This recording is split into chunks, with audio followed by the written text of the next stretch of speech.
YouTube channel अमर पंछी food वर्ल्डको तर्फबाट मैले बेसिक कुकिङ सुरु गरेकी छु। यस बेसिक कुकिङको मार्फतबाट म हजुरहरूलाई हामीले दैनिक जीवनमा खाने परिकारहरू छिट्टै समयमै घरमै पाइने सामग्रीहरूबाट कसरी मिठोसँगले तयार गर्न सकिन्छ भनेर सिकाउँदैछु। यसै सिलसिलामा आज म हजुरहरूलाई मिठाईहरू मध्ये नै एकदमै बनाउन सजिलो नरिवलको लड्डु बनाएर देखाउन जाँदैछु। यो चाहिँ 10 मिनेटमा नै सजिलैसँगले घरमा हामीले तयार गर्न सक्छौं। आज यो रेसिपी चाहिँ मैले 3 जनाको लागि तयार गर्न जाँदैछु। त्यसको लागि चाहिँ मैले 200 ग्राम नरिवलको पाउडर अथवा चाहिँ हजुरहरूले 2 वटा नरिवललाई ब्लेन्डरमा ब्लेन्ड गरेर लिन सक्नुहुन्छ। 1 कप दुध चाहिन्छ, चिनी चाहिँ 75 ग्राम चाहिन्छ, त्यसै गरेर मिल्क पाउडर 4 चम्चा लिन सक्नुहुन्छ। घिउ अथवा बटर चाहिँ मैले लिए 2 चम्चा, सुकमेल 5 वटा, ल्वाङ 4 वटा, अलैँची 2 टा र मैले मरिच चाहिँ 5 वटा लिए। यो गरम मसलाहरू चाहिँ नराखे पनि हुन्छ, तर यो राख्यौं भने चाहिँ एकदम टेस्टी बन्छ, त्यही भएर मैले राखेकी हुँ। सबैभन्दा पहिले मैले प्यानलाई राम्रोसँगले तताएँ र त्यसपछि यो सबै गरम मसलालाई हल्कासँगले 1 मिनेटसम्म म भुट्न जाँदैछु। एकदमै सानो आँचमा हामीले भुट्नुपर्छ यसलाई 1 मिनेट। यसो गर्यौं भने एकदमै मिठो बास्ना पनि आउँछ र हाम्रो नरिवलको लड्डु एकदमै टेस्टी पनि हुन्छ। यसरी यो राम्रोसँगले मैले भुटिसकेपछि चाहिँ 5 मिनेट मैले यत्तिकै छोडिदिएँ। त्यसपछि मैले एउटा सिलौटामा यसलाई कुट्दैछु। यो चाहिँ पुरै पाउडर हुनुपर्छ भन्ने हैन, ठिक्कसँगले मात्रै यसलाई पिस्नु भए पनि हुन्छ। यसरी 5 मिनेट राखिसकेपछि पिस्यौं भने चाहिँ एकदम क्रन्ची बन्छ यो र पिस्न एकदमै सजिलो हुन्छ। हजुरहरूले डाइरेक्टली ब्लेन्डरमा ब्लेन्ड गर्न सक्नुहुन्छ। त्यसपछि यो नरिवलको पाउडरलाई मैले लिए। हजुरहरूले थोरै पाउडर चाहिँ बाँकी राख्नु होला, पछि हामीले लड्डु बनाइसकेपछि यसमा राख्छौं त्यो अलिअलि। त्यसपछि प्यान राम्रोसँगले तातिसकेपछि मैले 2 चम्चा घिउलाई तताएँ। त्यसपछि यो थोरै बाँकी राखेर यो सबै नरिवलको पाउडरहरू चाहिँ म 1 मिनेटसम्म लो फ्लेममा भुट्न जाँदैछु। म हजुरहरूलाई के भन्दैछु भन्दाखेरि यो पुरै नरिवलको लड्डु बनाउँदाखेरि चाहिँ हामीले ग्यासको आँचलाई चाहिँ एकदम कम गर्नुपर्छ, एकदमै सानो आँचमा भुट्नु पर्ने हुन्छ। 1 मिनेट भुटिसकेपछि यसमा चाहिँ म यो दुधको पाउडर हाल्न जाँदैछु। हजुरहरूले डाइरेक्टली खुवा पनि हाल्न सक्नुहुन्छ 2 चम्चा। त्यसै गरेर चिनीलाई पनि हालेँ। चिनी राख्नमा चाहिँ कन्जुसै गर्नु हुँदैन।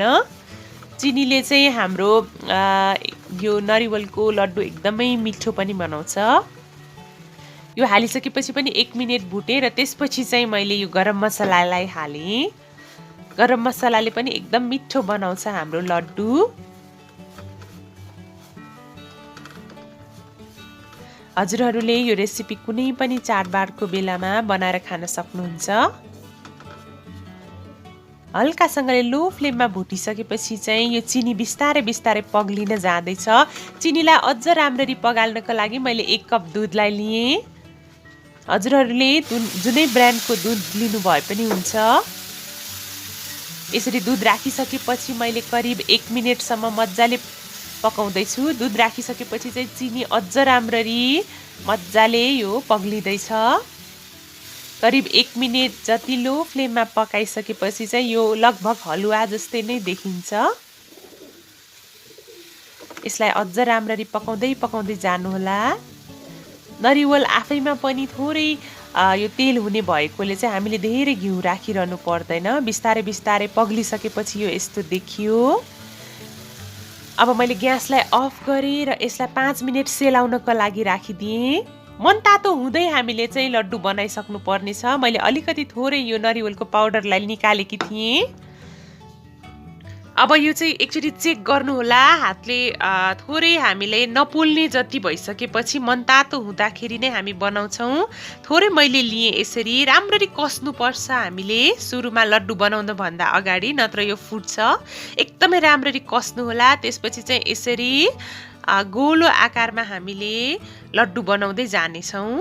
एकदमै सजिलो छ। यतिको गोलो आकारको भइसकेपछि चाहिँ मैले यसरी माथिबाट चाहिँ कोकोनट पाउडर यसरी राखिदिएँ।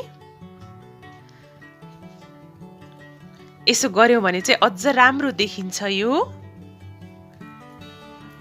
र हाम्रो एउटा लड्डु चाहिँ तयार भइसकेको छ। यसै गरेर म अरू लड्डुहरू पनि बनाउँदै जानेछु। सुरुमा हातमा थोरै लिने, त्यसपछि राम्रोसँगले 4-5 चोटी कस्ने र त्यसपछि यसरी राउन्ड शेप दिँदै जाने हो। हजुरहरूले डाइरेक्टली यसलाई चाहिँ ट्रेमा राखेर जमाएर बर्फी बनाउन पनि सक्नुहुन्छ। यतिको स्टेजमा चाहिँ ट्रेमा जमाउने र त्यसपछि मनपर्दो आकारमा काट्नुभयो भने चाहिँ यो मजाले बर्फी पनि बन्छ यसबाट। तर बर्फी भन्दा पनि यो लड्डु बनाउन चाहिँ एकदमै सजिलो छ। हजुरहरूले मेरो च्यानल सब्स्क्राइब गर्नुभएको छैन भने चाहिँ सब्स्क्राइब गरिदिनु होला। यसरी सबै लड्डुहरूलाई चाहिँ हामीले बिस्तारै बिस्तारै बनाउँदै जाँदैछौँ र यसरी यो मजाले तयार भइसकेको छ, हजुरहरूले देख्न सक्नुहुन्छ। आजको रेसिपी हजुरहरूलाई कस्तो लाग्यो? यदि यो भिडियो मन पर्यो भने भिडियोलाई लाइक, कमेन्ट र सेयर गर्न नबिर्सिनुहोला।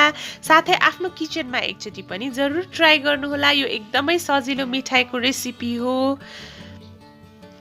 च्यानललाई सब्स्क्राइब पनि गरिदिनु होला अमर पन्छी फूड वर्ल्डलाई। Thank you so much for watching. Happy cooking to all of you.